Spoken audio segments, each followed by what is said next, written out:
So one thing I like to do, just because I hate having to type sudo every single time, since I changed the root password, I know what the root password is. You can use su to drop to root. And you just put your root password in. And when you have that pound sign in the beginning of your prompt, you know you're logged in as root. The only problem with logging in as root is you lose the color coding, but to be honest, the color coding kind of annoys me sometimes, so I really don't mind it. But some students tell me they like to see that the color hints in the command prompt.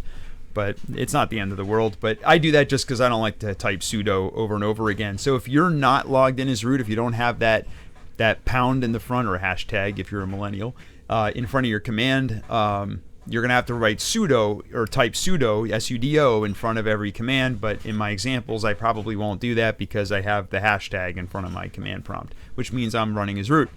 First thing we need to do is update all of our packages. So I'm going to use apt update. Oops, sorry, no 4 on the end of that. And that's going to update all of our packages. Once that's done, I'm going to make sure OpenSSL is installed. So I'm just going to use apt install OpenSSL. It should be installed by default, so it's going to say nothing to do. But if for some reason you have a distro that doesn't include OpenSSL by default, you're going to have to install that. And then the first thing I ask you to do for the assignment is use the OpenSSL command to tell me what version it is. So that's my version, 3.0.14 from June of 2024.